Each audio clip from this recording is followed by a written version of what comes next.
What's up, everybody? Wednesday night shout. The Buffalo Football Podcast is live and ready to go after a full packed afternoon in Orchard Park. The Bills opened their voluntary offseason workout program yesterday, and we were in the facility today to talk to Brandon Beane, Sean McDermott, Josh Allen, Von Miller.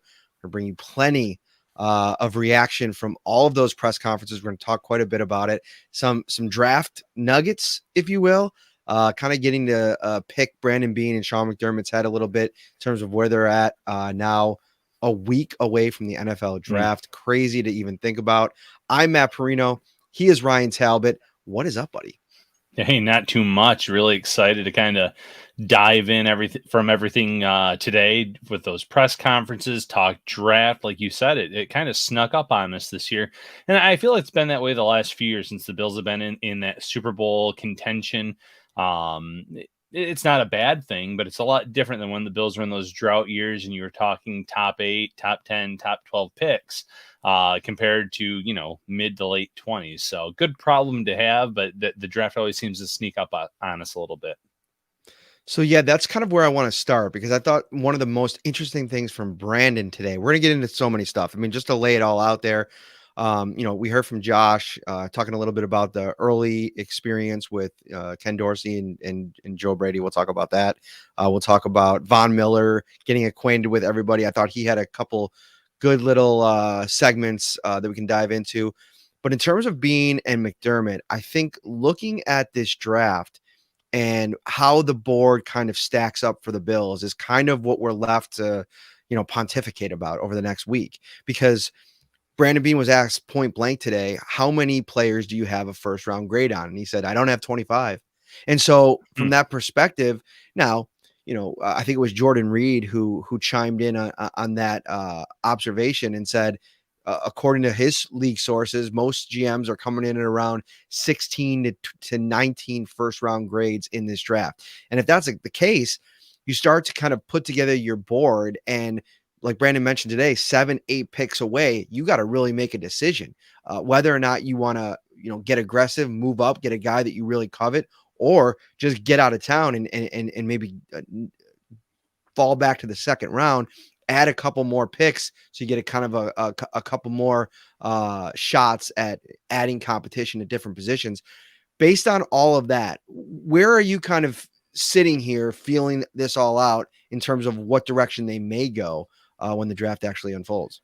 Yeah, that's a great question. We don't know the exact number of first round grades that Brandon Beane and company have, and if it is close to what Jordan Reed said, it's not necessarily likely that someone is going to fall into their lap. The good news for the Bills is there's probably going to be 2-3 teams that go quarterback in this year's draft. I don't think there's necessarily first round grades on many of that members of that class, so that could push some talent down the board. The Bills really stocked up on the D line, so some of those players that go. Obviously, there's a lot of first-round talent on the D line in this year's draft, but there might be some cornerbacks or there might be some wide receivers that fall down the board a little bit because of the run-on players at those positions on D line and quarterback. Mm-hmm. So the Bills could be sitting there at 25 and maybe at pick 23, 22, there could still be a handful of guys that are on their board that they have first-round grades on.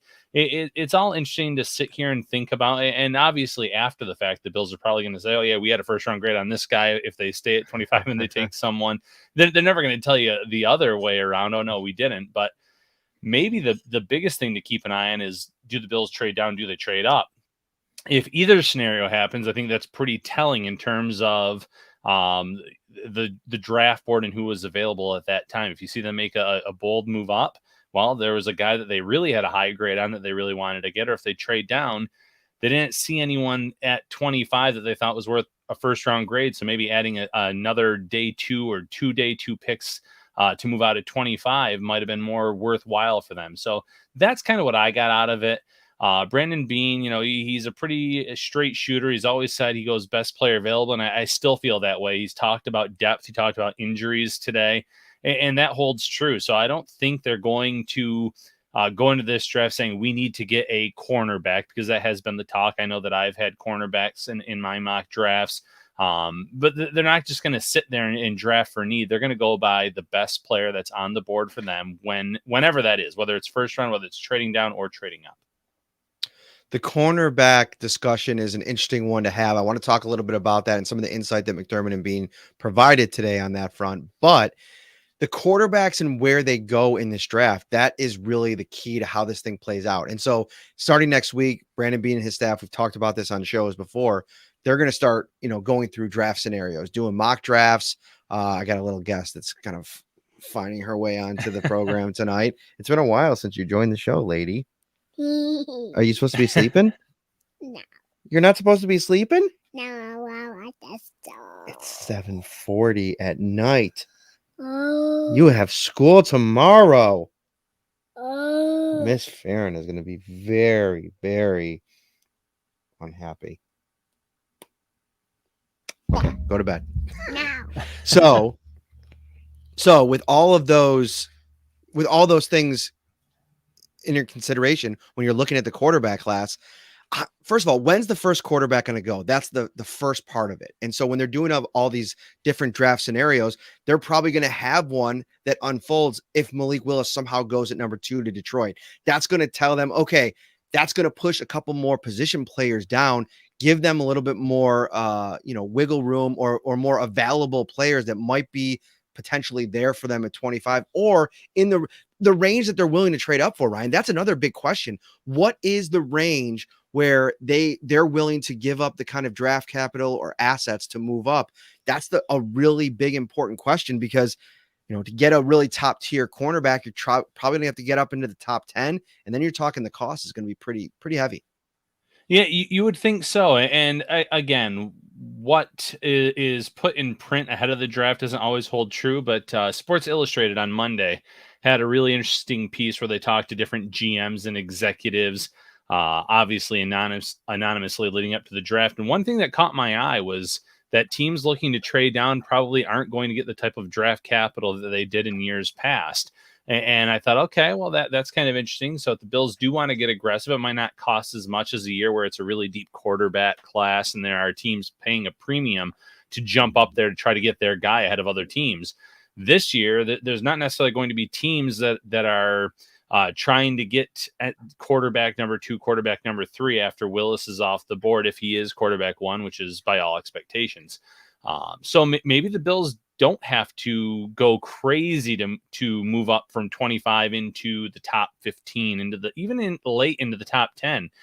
They might be able to get into that range to get a Stingley. I don't know. I feel like Sauce Gardner is still going to go too high. I think you're talking top 5, top 7 range there. So they'd have to go up that high if they really were interested in him. But that's something to keep an eye on.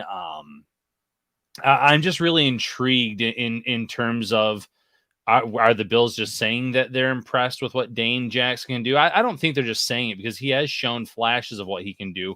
But are you comfortable with him being your potential cornerback number 1 at the start of the year? Because they talked about Trey White today, Matt, and they said, you have to have realistic expectations on his time frame, on his return. And that's why I've said since the get-go, cornerback is so important. But the Bills also aren't going to press themselves into a tough spot where they force that hand. Now, if the right trade-up possibility comes along, absolutely. Or, Andrew Booth Jr., you mentioned it last week. There's talk of him falling out of the first round. Maybe you're like, well, we like him, but maybe we can get him at low 30s and we can trade out at 25, get an extra pick there, address one of our big needs, and then have more picks on day 2 when there's still a lot of talent that's going to fall on that board. I think, without a doubt, and this is just my sense, the Bills are confident that they have to lean on Dane Jackson to be cornerback 1. I don't think that that's a problem, especially in the interim while Tre'Davious White works his way back. I've just heard way too much about him, and there's just been way too much inactivity on that position over the last 2 seasons that tells me what they think of the guy. There's other options on the outside. Obviously, a couple undrafted guys from last year, Nick McLeod and Elijah Griffin, who are on the roster. Saran Neal can play on the outside. Cam Lewis, he's got that flexibility to go inside and outside. But other than that, that's all you're looking at right now. So I do think that they address corner in the draft, but I don't necessarily think they feel this need to get a guy that needs to come in and start on day 1, because I do think that there's probably hope that Trey White's ready. And if he's ready, then you probably figure any rookie's going to have a tough time beating out Dane Jackson. It's funny listening to Dane Jackson talk about the process of getting up to speed on not only the Bill system, but the kind of traits and the kind of understanding you have to play that role in this defense specifically, constantly every day working on that off corner mindset. It's different. It's different than most of the time how you play the position, that aggressive approach. It takes a lot of reps. It takes a lot of practice. And even Trey White, who's one of the best in the league to do it, he talked about how much it's been, a growing process for him over the course of a few years. So whoever they take, I think expecting that, and that's, I think, tells us what has been the issue with adding other players that can come in here and do that, is that if you spend too high a draft pick and you had Levi Wallace, who was starting all those years, now you have Dane Jackson, who's got a bunch of starts under his belt. I feel like they'd almost feel probably more confident in those guys because they've done it and proven it, as opposed to turning it over to a rookie. Another interesting thing that, Brandon Beane really emphasized today was how they philosophically could have maybe gone a little bit lighter on their approach in free agency on the defensive line and gone after a cornerback and spent some of the resources on the salary cap at that position. But he truly feels, as the Sean McDermott, if you build it up front and you have the kind of front that can cause disruption, that helps everything else on the back end. And I think from what they've looked at on tape, it must be that the problems that this defense has had when they've had it has been the inability to affect quarterbacks, ball carriers, the offensive backfield in general with their front. And now with all the moves that they made to get better there, obviously Von Miller, the biggest of all of them, I think they feel like they could probably plug and play in a lot of spots in the backfield if all things considered. Jordan Poyer and Micah Hyde are back there too. Yeah, and you make a valid point. The two regular season games that stand out the most to me for Buffalo's struggles would be against the Colts, and Jonathan Taylor ran all over them in that game. They didn't have any answers to that, and that opened up things across the board. And obviously that Tennessee game, which was a shootout and went all the way down to the very end. But if you can't stop Henry, you can't stop that run game. It allows Ryan Tannehill to be that much more dangerous as a passer because you have to play the run. You bite on the play action pass. So you bring in Daquan Jones. You have Tim Settle, a guy on the inside that I'm a big fan of. And obviously you mentioned Von Miller off the edge. If they're more stout against the run, you make teams more one-dimensional. That helps your cornerbacks. That helps your secondary in general. But then the Von Miller element, if he can get after the quarterback and be a game changer there, that helps too. It allows cornerbacks to, they're not sitting there on an island for a long amount of time. They might be able to react, jump balls, things like that. So it helps in that regard too. I understand the philosophy and it makes a lot of sense. And I also liked, not going too far off topic here, what Von Miller said about, sometimes he's going to press some of these lessons that he's learned in his career on these young edge rushers that the Bills have in terms of trying to teach them, get them up to speed, in terms of their development. I like that. So if the D-line is stout, it certainly is going to help. One last thing on the cornerback position, I didn't have him in any mock drafts yet. I've seen him starting to go to the Bills in some. Daxton Hill might make a lot more sense than I gave it credit for the first time I saw his name to the Bills, because he's so versatile. You mentioned it, well, do you really need a cornerback if Trey White is up to speed sooner rather than later and you have confidence in Dane Jackson? Maybe you don't need a starting cornerback, but this is someone that can play outside corner. He's someone that can play in the slot. So if you get an injury to any of those cornerbacks, he can be plugged in there immediately. He can also play safety. So if something happened with Micah Hyde or Jordan Poyer, he has the versatility to play realistically 5 different spots on this team and on this defense. So maybe that's what they go for. They look for, what kind of value am I going to get from this guy? Not just short term, but in terms of what he can do for us long term. Where do we see him projecting best? What can he do for us now? So they have a lot of options on the table when the draft comes along here in a week and a day. Von Miller is a quote machine. I can't wait to talk to him all season long. He said, I'm an open book for these young guys, and I'm going to force some of my chapters on them. That was his quote today at the press conference. He's a breath of fresh air, a lot like Emmanuel Sanders was last season.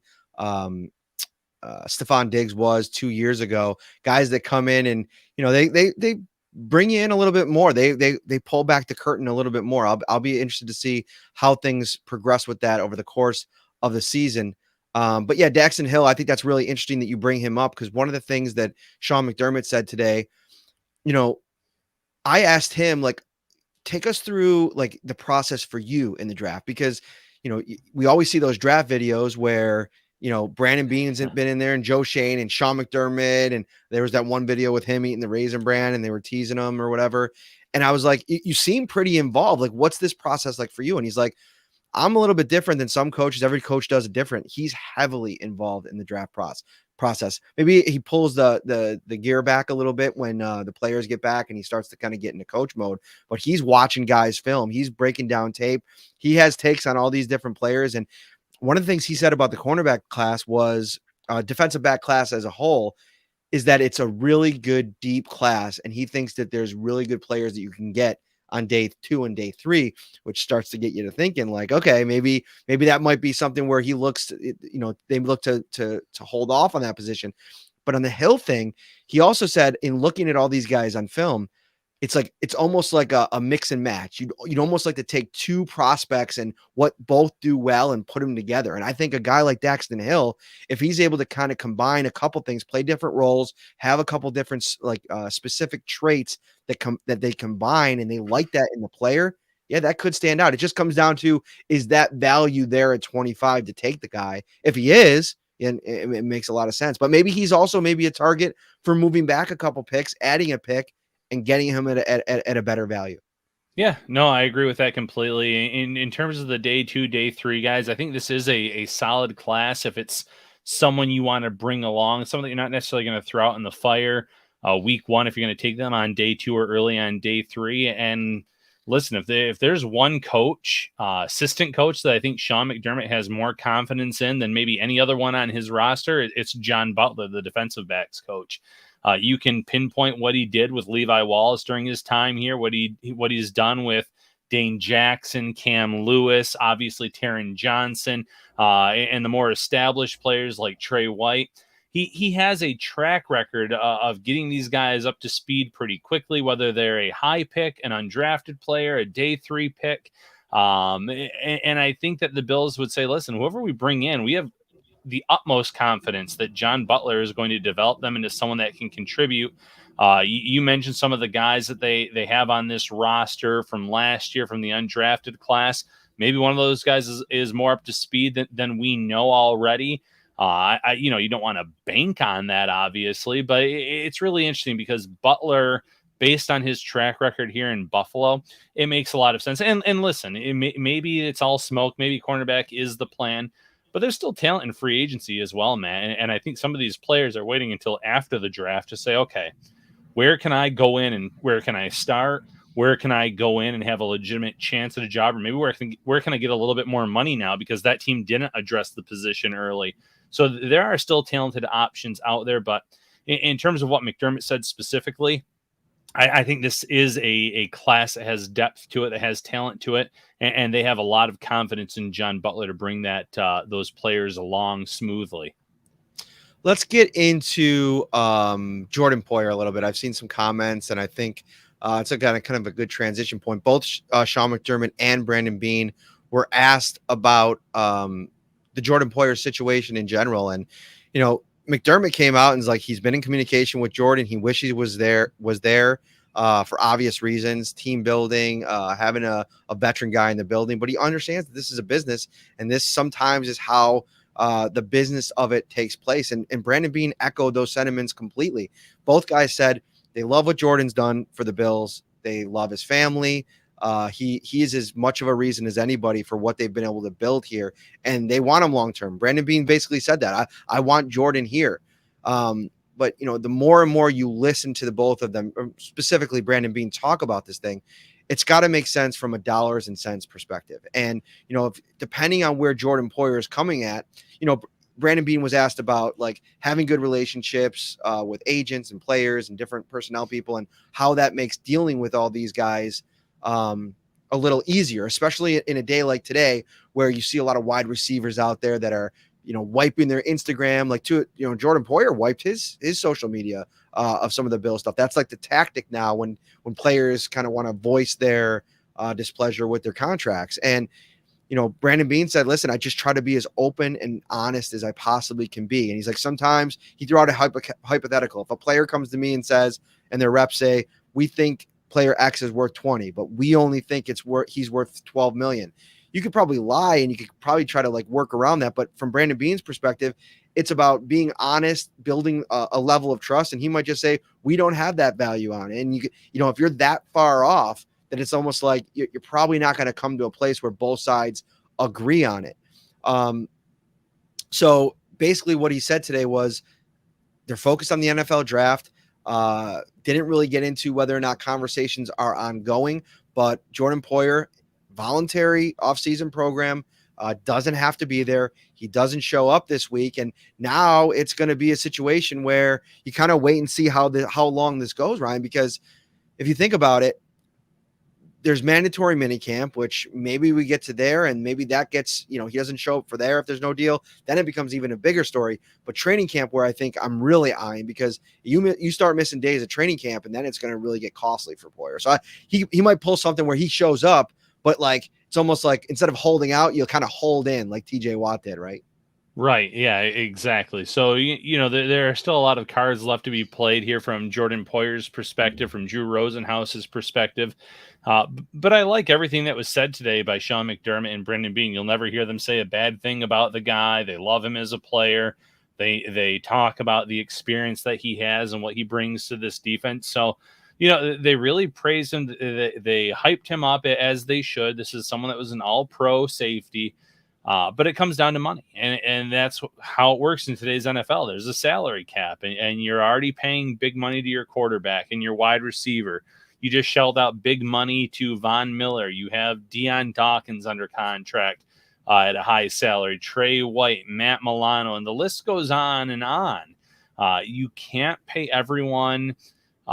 Age gets factored into this, and that doesn't mean that Jordan Poyer can't play at a high level for the next 4, 5, 6 years. I'm not saying that he can't. Every player is different in terms of age, in terms of the wear and tear on the bodies. But these are the decisions that GMs have to make, and he might just draw a line in the sand. That being Brandon Beane, is saying, here's what we value him at. We would love him to finish his career here. If not, we'll see what we can do to accommodate him. But it's just one of those tough situations in football that there's no way around it. There's always going to be one or two people in that locker room that feel like they're not getting the money that they deserve to get. And it ultimately it comes to a head in some way, shape, or form. Brandon Beane said he would love to give every guy the amount of money he thinks they're worth, but you have that cap to worry about. So let's kind of fight through some misnomers that are out there. I saw some people in the comments talking about Jordan Poyer is the 6th highest paid safety in the NFL. That's incorrect. I mean, Poyer is 13th, I believe, in what he's owed this year in actual cash at safety in the league. And if you're going by AAV, he ranks all the way down at number 19. And listen, that deal was made before any of the Pro Bowls or he still hasn't made the Pro Bowl, but any All-Pro accolades. So kind of things change. But you look at some of the guys that have gotten paid at safety, and I think, if I'm just looking at this from both sides, I think Jordan Poyer has, a leg to stand on here. I think he's played to a level that probably warrants a pay raise. And, going into last season, Brandon Beane talked about this with Stephon Diggs. Diggs was the 19th highest paid receiver in the league going into last season. So going in, he said today that he talked to Steph's representation and say, listen, let's get through the year. We'll meet after the season. We'll talk about things and we'll make things, we'll try to, get something in place. And that's what happened. This could be a similar situation. The issue that comes up for me, Ryan, is a couple things. Number one, if you pay Poyer, you're probably going to have to pay Hyde at some point, right? Like, I feel like their level of importance to this defense is pretty even. If you told me right now, like Poyer and Hyde, you have to lose one, man, I don't know if I can make a pick and who I think would be more detrimental to the defense. But with that said, Poyer's numbers last year and all the things that they ask him to do as that strong safety that gets up in the box, plays at the line of scrimmage, blitzes, does all those kinds of things, and still has the defensive, coverage stats that he has. Listen, I've been looking into the numbers here. I got a story that'll come out on Poyer later this summer, and he had a 13.9 passer rating against when targeted last year, according to Pro Football Focus. No defensive back in the NFL had a lower number. I mean, and listen, he's a safety, so they're not targeted as much. I get that. But then you start to look at some of the other numbers, the sacks, the interceptions, the tackles for a loss. He's at or near the top of every stat category. And so you're talking about, all right, what is the mindset of the team as you look ahead? Because I think it is a good point to start planning for the future. But if you're talking about winning a Super Bowl, these next 2 years are pivotal. This is the window. And to, throw a pair of dice in the draft at the replacement for how important those safeties are. I know they've done a lot of work up front, but I don't know. I think we're minimizing the importance of Poyer and hiding this defense a little bit when you make that assertion. Oh, 100%. Listen, the Bills last year, after Trey White went down with an injury, the cornerback play was pretty good across the board. And I think one of the reasons it was so good is because teams were fearful of that safety duo. They knew that the safeties were going to do their jobs. They were going to help the cornerbacks on the outside. They were going to be in position at all times. Hyde and Poyer don't get enough credit for what they do. But you're also right in what you said in the beginning, Matt, where if one gets paid, you have to pay the other. It's not like another position where, we paid Steph Diggs, now we have to give another wide receiver big money. Although I'm sure Gabriel Davis here in due time is going to get a nice little pay raise as well. This is one of those positions where they're both so important. They're both so good for this team. And as Scott wrote here, best safety duo in the league, they're ranked 18th in spending at the position. That's just it. If you pay one, you have to pay the other. And we're already talking about how difficult it is just to pay one of them. So it might come down to a decision where, okay, which one can we keep for the next 2, 3, 4 years, and which, who would be the easiest one to replace? And I don't think there's a right answer to that. You can make a case for either one staying because neither of them are easy to replace. They're both guys that have been all pros. They're both guys that, are all pro, first team, second team, whatever the case may be. Hyde obviously has a little bit more in terms of accolades in his career, but they're outstanding players. So it's not as easy as plug and play and drafting a Daxton Hill. And I saw someone else in here talk about trade up and try to get a Kyle Hamilton. All those scenarios sound great, but no matter how good the prospect is, can they step in day one and make the type of impact that Poyer or higher make?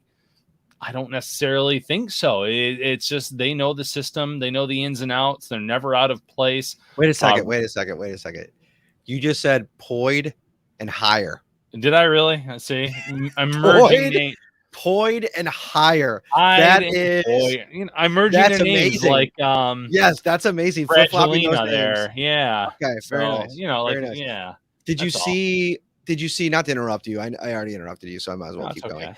Did you see that Joe Brady is a big Office guy? Yes, I was very excited to see that. I know that always gets your eyes to raise a little bit when you see somebody like The Office.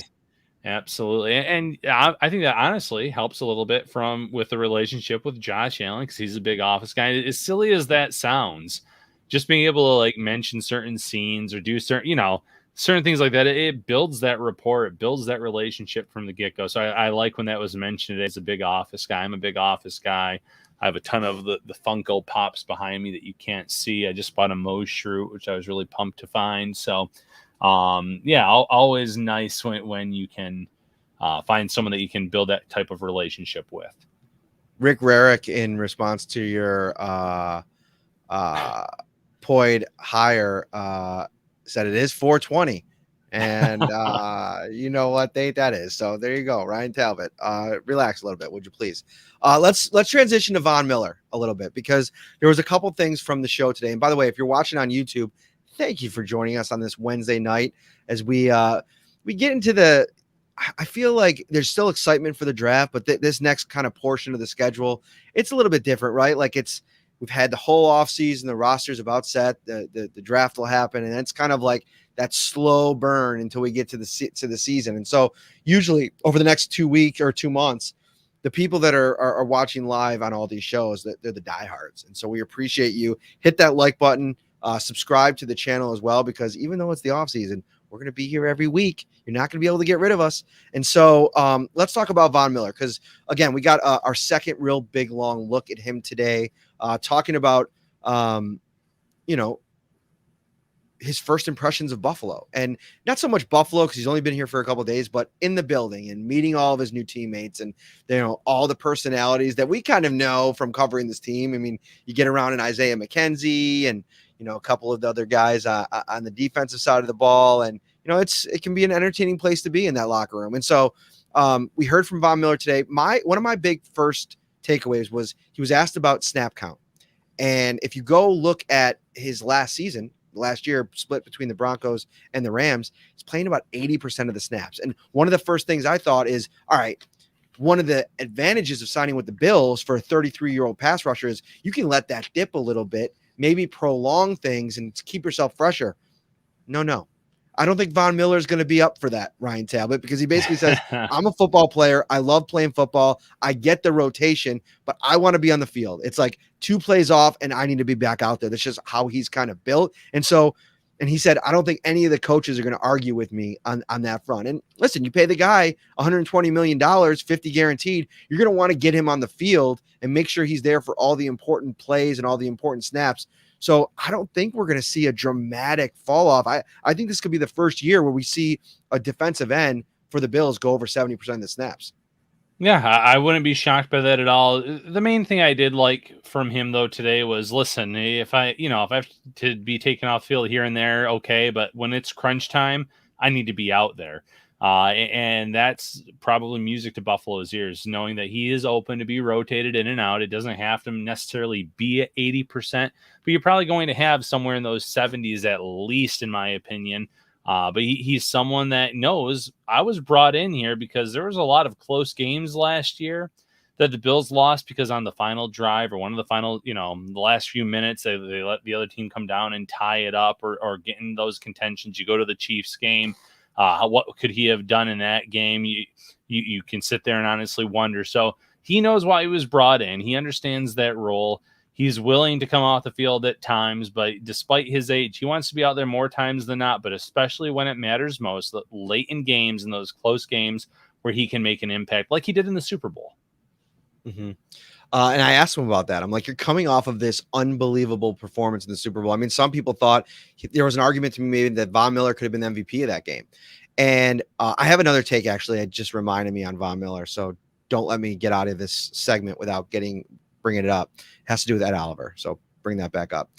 But I asked Von specifically, it's like, all right, you signed this big deal, one of the biggest free agent signings of the offseason. And one of the things that we've been hearing consistently from the critics of the deal is that you're signing a 33-year-old pass rusher. Best days probably behind him, maybe two more years max of production. Do you hear that noise? Does it motivate you? What do you think about that? He's like, I might be 33, but I don't feel 33. He's like, when I get out on this field, I'm rip roaring. I'm going. I'm showing everybody in this building who I am and why I've been able to accomplish the stuff that I've accomplished. So, he basically said he dropped the quote of the day. He was like, I'm a real sicko, and everybody's gonna get to know that really quickly about me. I got a different mindset, and I think you gotta kind of be a sicko to be an elite player, as you progress in your career, 12, 13, 14, 15th season. And so, that's something that it's not going to go away, Ryan. The people that wonder about how well this deal is going to work out for the Bills, as much as you think this was necessary to get a premier pass rusher, it only works if he continues to be a premier pass rusher. And he seems confident that he's able to hold up and continue to have the kind of seasons that some other legends have had in their late 30s. I mean, Reggie White, probably one of the greatest to ever do it, if not the greatest, between him and Bruce Smith. He had, I think, 19 sacks in his last season at 37 years old. I was talking about it with Sal Capaccio today when I went on his show. Bruce Smith had 12 sacks in his 33-year-old season, somewhere around there, and I think 14 sacks or 11 sacks the next season. It's possible, but to make this deal fully worth it, he does have to come in and be that elite playmaker. And you know who's under a lot of pressure, Ryan, is Eric Washington. Yeah, Eric Washington should be under a lot of pressure. Listen, he was brought in here, obviously had the relationship from the time in Carolina. That D-line underperformed last year under his watch, at least in my opinion, from, the run stop to a certain extent, but certainly from the getting after the quarterback perspective. They really struggled in that area in terms of maybe recording the sacks consistently. So having a guy like Von Miller should hope, in theory, is going to get him off the hot seat if Miller is the one that can answer the bell and get those pressures, create those turnovers, get those sacks.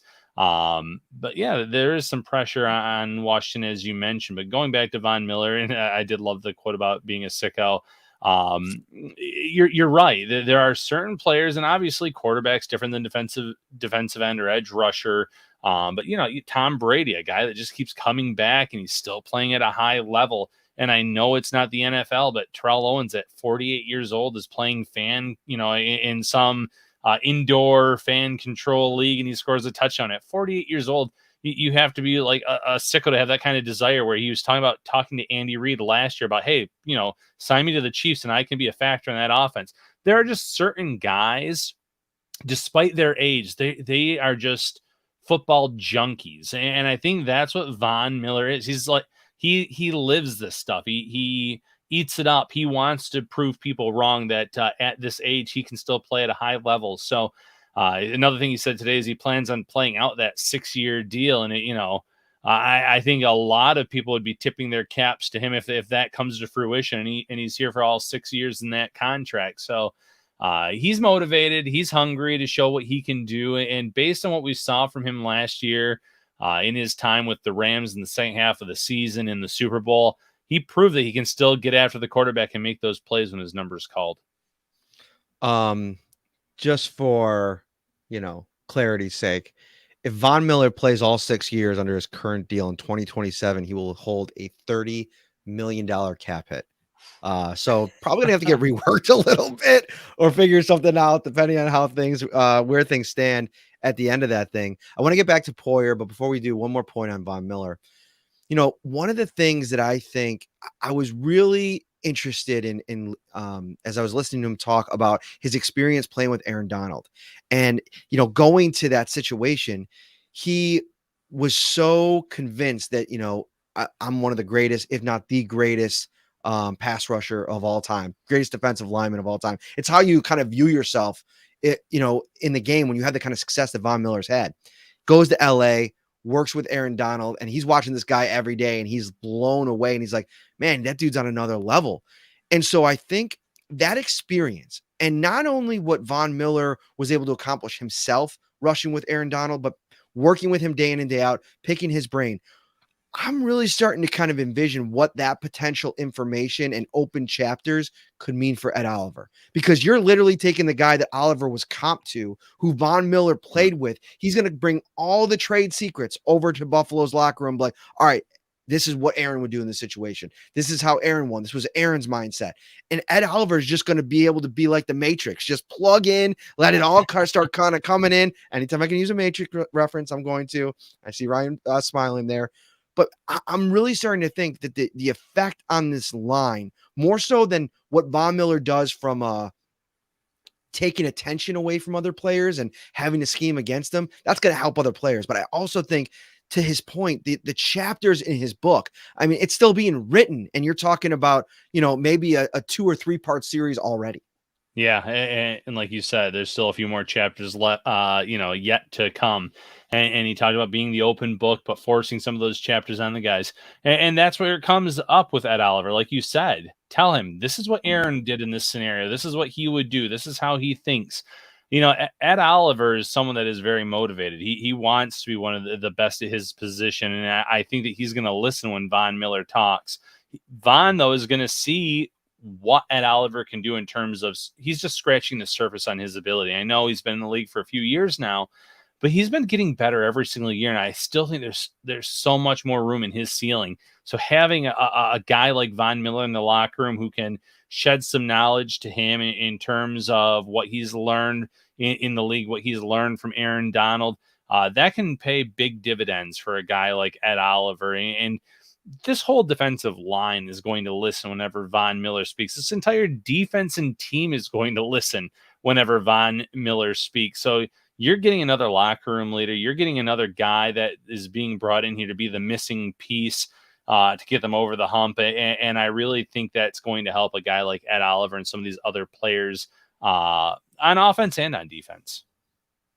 If you woke up tomorrow and Morpheus came over to you and showed you the blue pill and the red pill and told you that you've been lied to your whole life, how would you feel, Ryan Talbot?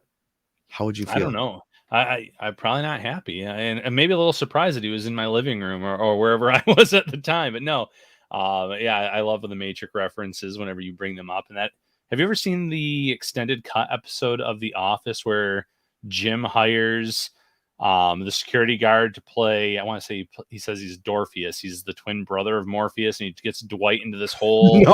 Oh, it's on Peacock. You got to watch it. It's really good. I bet it's on YouTube too. That's really great. good. Tons of Matrix references in it. Well, you missed the point. If Morpheus showed up in your house with the pills, you'd be the one. Oh, it's true. It's a good way of looking at it. Yeah. Would you for Buffalo? Would you accept that? Would you accept that role, or would you be like Keanu Reeves was in the first one and be all like, I don't know if I want to be the one? And dude, you got to just step up and be the one. And somebody mentions John Wick. I almost feel like Keanu Reeves made up for the way that he played Neo early on when he was all like, I don't know if I want to follow the White Rabbit and be the one and dude, just be the one, man. You're about to be like able to do anything. Like that forever has bothered me that it took him so long. When he finally did, and he was like, no, and he put his hand up and all the bullets stopped. The reasons I'm talking so much about the Matrix is because my wife texted me and goes, stop talking about the Matrix. And so now I just decided to have an entire segment on the Matrix. You're just going deep into this. And I can tell you were bothered because you really gave Keanu a really whiny voice when you were pretending to be him there, when you're like, no, I don't want to. He was really whiny at the beginning. Yeah. You have some real angst, though, towards him for that, the start of that movie. He brought it back. By the end, when they went into the building with him and Trinity, and they went to they asked him what he needed, and he's like, guns, and like the rows and aisles of guns just came flying into the picture. All right, we got to move on. This is a Bills podcast. But listen, if you've not seen The Matrix, watch 1, 2, and 3 for sure. Don't bother with 4. It was absolutely atrocious. And I'm actually still so disappointing in it that like my love for the original may die. But that's a whole other conversation to have. Let's go to Josh Allen. So if you're watching on YouTube, thank you so much. If you're still here, thank you so much. And you didn't leave. You're awesome. What was your biggest takeaway from Josh Allen, hearing from him, talking about a couple things here today at his press availability? I really like the quote about, I don't need to be here, but I want to be here. That's what you want from your team leader. You have this guy that is literally all world at his position, and not just in terms of what you've seen. He was invited to the match, and the match, in my opinion, those are the top 4 quarterbacks in the NFL. And Bills fans, you've got one of them. They have this superstar, this guy that is national media attention. He's on TMZ when he goes to dinner, Matt, and he's sitting here talking about, I don't have to be here, but I want to be here. I love the camaraderie. I love seeing the guys. I miss them. He's the type of player that Brandon Beane and Sean McDermott love because he lives for this game. He lives to play football. That was the first thing that stuck out to me. What about you? So a few things, but having him kind of take us into the process of what's happening right now with Ken Dorsey was really interesting. And one of the things he said was, listen, we're in the meetings, Joe Brady's new to the equation. He's getting to know him. He's loved the energy that he's brought.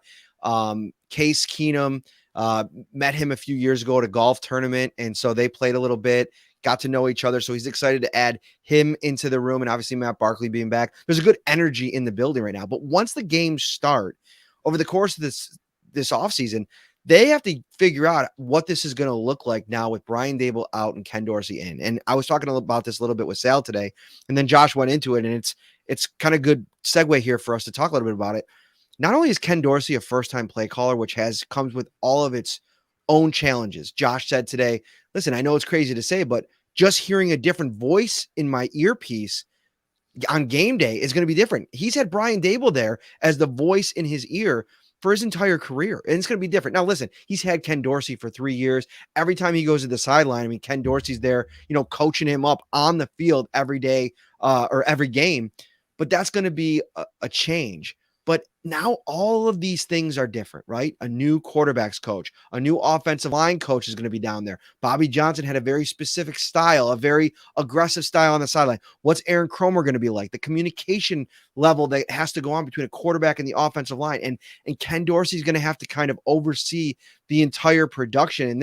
And Josh has a lot of confidence in him, but man, you wonder if the offense gets off to a slow start and it doesn't look as good or as crisp as it did over the last 2 seasons, questions start to pop up. And, I don't think that I never thought at any point, as we've talked for over a year now about the potential of Brian Dable leaving, and then when he finally does, that Josh Allen was going to be dramatically affected by Brian Dable no longer being his offensive coordinator. But without having seen what this iteration looks like, it's something to think about. It is, because listen, Josh Allen isn't going to fall apart because Brian Dable's gone, but Brian Dable probably knew like a handful of plays. Like, okay, if he's starting off slow, here's something I can dial up that I know he's going to be able to really run effectively, and it might get him on track. And I can talk to him this way. I know how to talk to him, get him kind of going in that regard. But like you mentioned, Ken Dorsey's been here a few years now. They've built that rapport. He knows what works with Josh based on that time that they have together. And then you mentioned a few of the other coaches here already, Joe Brady and Aaron Kromer. And these are guys that have play calling experience. That's something that Ken Dorsey can lean on a little bit in terms of, okay, preparations for the week, what we're seeing from this team. What do you think? And having those other voices in the coaching staff or on the coaching staff, I think that's going to also help this team and help Josh Allen early on in the year when they are making a lot of changes. I think this offense, Matt, could look, I don't want to say drastically different than what it looked like under Brian Dable, but I think you're going to see maybe some more 2 tight end sets. I don't think they're going to try to be 50-50 run pass by any stretch of the imagination, but they might have something in mind in terms of their run game that's been different than what it's been in years past. I'm not talking about like the blocking up front or anything like that. It goes to them trying to target a guy like J.D. McKissick. Maybe you want to get your running back more involved in the passing game in this new offense. So maybe that's something, and that's why they bring in Duke Johnson, and it's why they could draft someone in those middle rounds that could be a pass catcher. So I'm interested to see how this all comes along. There's going to be a few bumps in the road. There were a few bumps in the road last year with the Bills offense and Brian Dable in certain games. And listen, those guys have been together for years. So anyone expecting this to be smooth sailing from week 1 to the end of the season, they're in for a bit of a surprise, I suppose. But I like the way that this coaching staff is made up. They have some experienced voices, and then that the offensive coordinator that you have now has been here. So he's going to pick up, realistically, or what you hope, right where Brian Dable left off.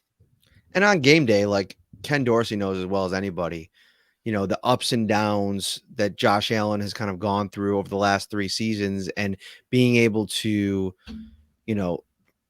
navigate all of that. It's almost like he's been like a apprentice, if you will, just waiting for this moment and seeing what works and working so closely. I think the real job of it is going to be getting Joe Brady up to speed with that what's worked for them. Like, it's almost going to be like, Ken Dorsey and Brady downloading over the course of the offseason here.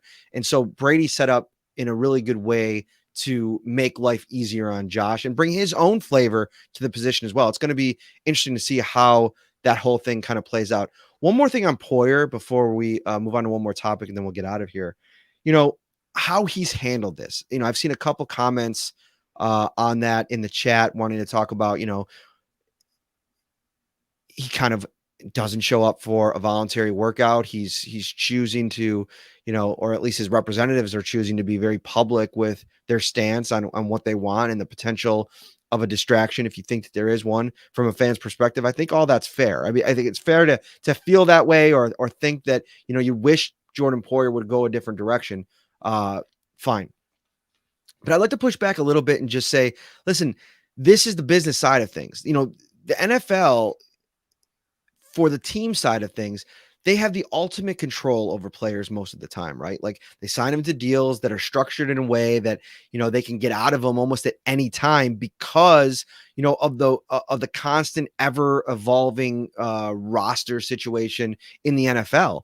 And so that's fine. That's the way that it is. Everybody accepts that. But just on the other, you have to accept on the other side of things too, that it's a business for the player too, and to maximize your worth and your, the ability to make money. And so I think the way that Jordan Poyer is doing this is about, for a guy that has been an ultimate team guy, you want to talk about showing up, not showing up. The guy's only missed 2 games in 5 seasons for the Bills. And that's something that I think not many guys, especially the way that he plays the game on the defensive side of the ball, are able to say that they could probably do. So I think this is a situation where, not to get too like one side or the other, but I just think it's important to remember that both sides of it. I know you, as a fan, you want your team to, be smart and, set up plans for players, as they get older for, replacing them. But I also think that there might be a little bit more happening here with this specific case. And there's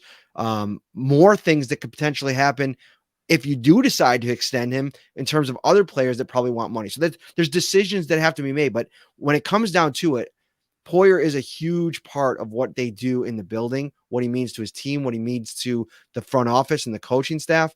And I think that this is just more of, it's just how the business happens. And I don't know. I guess if I wasn't sitting there in a fan's perspective, I wouldn't take it too personally that he wasn't showing up for voluntary workouts. What about you, Ryan? No, I agree that, there is no loyalty in this game, so to speak, where, like you said, these monster contracts get signed and then a player's let go after 2 years and they don't earn anywhere near that money. There's no fully guaranteed contracts for a lot of these guys like there is in the NBA or in these other sports where when they sign on the dotted line, they're getting every penny of that deal. So I understand Jordan Poyer's perspective. I'm coming off of an all-pro season. I've taken team-friendly deals ever since I've really emerged as someone that's really important for this defense. And now, I'm not getting any younger. I need to cash in. I need to get that one big deal, whether it's from Buffalo or elsewhere. I completely understand. I completely get it. It makes a lot of sense. Joseph Luke over on YouTube says, Brandon Beane mentioned he's interested in a few veteran cornerbacks. Which one is most likely and will help the team? Joe Hayden, obviously very much in the news recently, Ryan. And Von Miller was playing golf with him. He mentioned today that he was recruiting him, wondering what's going on there, that it hasn't happened yet. And then Brandon Beane said, oh, Von hasn't told me that he was recruiting him. But I'm sure Hayden's on Beane's radar, as are a couple other veterans. AJ Bouye is out there.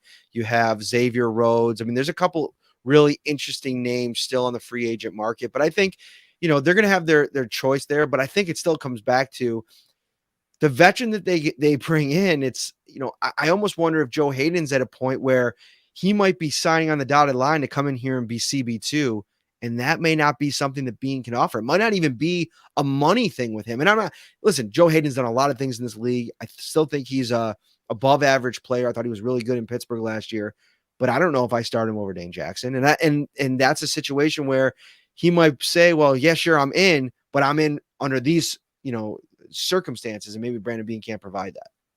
Yeah, no, that's just it. I think it works both ways. I think Brandon Beane might be more comfortable going after a cornerback after the draft too. Knowing where this team fully is. Did we grab someone in the mid rounds that we think could be the backup? Did we miss out on guys and maybe we could bring in a veteran to compete with Dane for that number 2 job? It works both ways. So with the players as well, right now he can't guarantee it. He might not be able to guarantee much of anything after the draft. If the board falls a certain way and they're able to get someone in the first or second round that they're high on, all of a sudden that player gets knocked down another peg, possibly.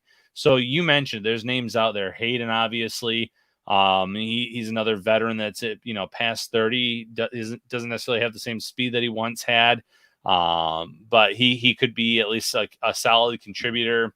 Poyer is someone that played with John Butler before in their time in Houston. So there is a relationship there. So that makes sense. And Rose is a guy who I think he's only had really one bad year in his entire career. So he's a solid corner. So the market is still there. I think players and teams right now, they're in a wait and see mode until after this draft. See, is it a big need for us? What can we promise these players post draft? And you don't want to promise them a starting job or anything of those lines, but you're going to be able to give them a clearer picture of their opportunities, at least after the draft. Well, yeah, after the draft, it is going to be here before you know it. We have the final sprint. Literally, we'll do let's set up the plan for next week, Ryan. Well, we can do it right on the air here. We don't even have to wait till after the show. I'm thinking we do a Monday final mock draft edition. We do our draft preview show. Maybe we'll have a guest or two on Wednesday night to preview the draft. And then Thursday we'll be live after Beane. Friday we'll be live, and then Saturday we'll be live. So potentially 5 shows next week, Ryan Talbot. Now we can either do a Monday, Wednesday show, or we can do one big, absolutely fantastically huge Wednesday show. What do you think there? I'm leaning Monday and Wednesday. I think Monday we get that final mock draft. We can maybe pull it up on the screen and simulate it on the Draft Network, something like that. Discuss it. Do we bring a couple people in for that? I wouldn't mind that, because then you can 2 or 3 different live voices. mock. A live mock. Yeah, that's right. So I like it too, because they'll throw trade scenarios and we can all ponder those as well. So yeah, let's do live mock on Monday. Let's go Wednesday with the second show. And I see people asking about, are you going to go live on Thursday night? Probably not before the pick, because things are so wild, right? I mean, I don't want to speak for you either, but you just never know. There's talk, every year about teams moving up, moving down. I think we could do, maybe what we could do is maybe do a short Twitter Spaces, if you guys would be into that. We'll do like a Twitter Spaces.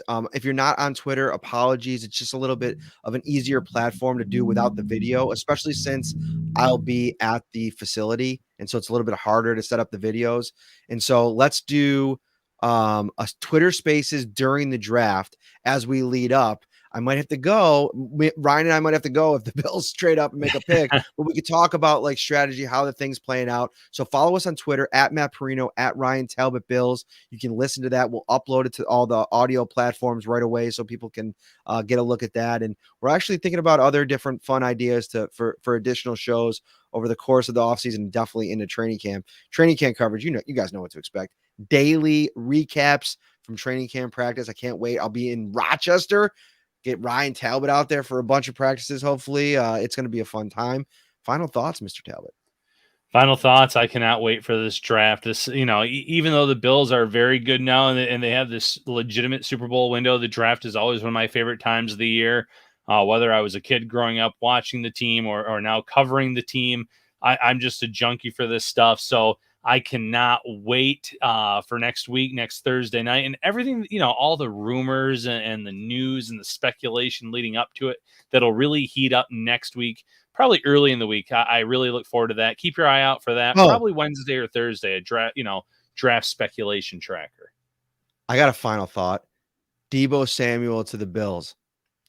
Like it, hate it, impossible to do. Where do you sit? Knowing what Deebo can do, I love it from that perspective. But, then again, you're talking about these players on the team currently that want to get paid. You bring in Deebo, you're going to have to pay him a sizable piece of the pie, so to speak. And then I think that could even, shake things up in the locker room a little bit, and not in a positive way, so to speak. But talent-wise, yeah, that'd be a slam dunk. A little surprised that he wants to move on from the 49ers based on what he's seen, but obviously there are other teams out there that would probably give him a boatload of money and utilize him in a similar manner. From a perspective of putting weapons around Josh Allen, I'll never rule out a move like this just because of what that can mean. And you can figure things out down the road. I mean, if you got to give Gabriel Davis a deal, and then you're paying 3 wide receivers in the $20+ million range. And that's, if Gabriel Davis reaches those kinds of heights, and maybe that'll be a situation where, we'll see what the next 2 years look like for Gabriel Davis. But in terms of right now, if you could figure out a way to do it financially and move some things around, I mean, you mentioned Jordan Poyer. If they're not able to kind of come to an agreement, if that's an area where, maybe you start to reshuffle the deck a little bit in the draft, that the Bills can get a young linebacker and maybe move Tremaine Edmonds in a deal. Like, there's so many different things that like ways they can go about it. I mean, I really think that there's something to this idea that the Bills think their defense is really going to run based on how they play up front. And if that's the case, maybe you can start to flip out some of those pieces in the back seven. I mean, you've struggled against the really high octane passing offenses the last couple years. That is a truth. And the best way to win in this league is to fully load up on offense, and they have the quarterback to do it. So listen, that's the type of move when a guy like this becomes available. We talk so much as we go through these drafts, lead ups to the draft. All right, this guy's getting comped to Deebo Samuel. What if you could get Deebo Samuel and add him into the mix? I think it's super interesting. I think it's going to be really tough to figure something like that out financially and from a trade perspective, how much it would cost, future firsts, all those kind of things for a receiver. I know they've done it before for Stephon Diggs, but I don't know. I think there's maybe a few too many hurdles to climb to have all those stars align. Yeah, no, I agree completely. It's a nice thought in theory, and I would never rule anything out in terms of what Brandon Beane can do, but it would be a little bit of a surprise as well. For Ryan Talbot, I am Matt Parrino. I'm glad that we got that in. I definitely wanted to bring it up on the show. Fun little Fantasyland talk every once in a while, and I'm sure we're gonna get blown up in the dynasty league with trade offers, and depending on where he goes. I also think Deebo Samuel, this whole thing popping up with the trade request, could be maybe a little bit of an indictment on the quarterback, Trey Lance, which that's going to be quite something if they took a quarterback, Kyle Shanahan, all these years having a top 3 pick, getting a quarterback and having it be a flop. And I'm not putting that on the kid. I mean, he has barely played any football yet. We really don't know. But with a young quarterback like that, it is kind of surprising to see, a guy that, it's a pretty good situation with Shanahan, who knows how to use you so well. I know one of the stories coming out from Pelissaro is that he wants to be more than that hybrid type of guy because he takes a beating in that role. Maybe doesn't want to be a running back as much. I kind of get all that, but anyway, kind of running on a little bit long here. For Ryan Talbot, I'm Matt Parrino. We'll have more for you on Monday. We're going to have 5 shows next week. My wife texted me and said, geez, thanks a lot, Ryan, for 5 shows. So there's that. We'll see you on Monday. Have a great weekend. We'll have more stuff at the site for you guys throughout the lead up.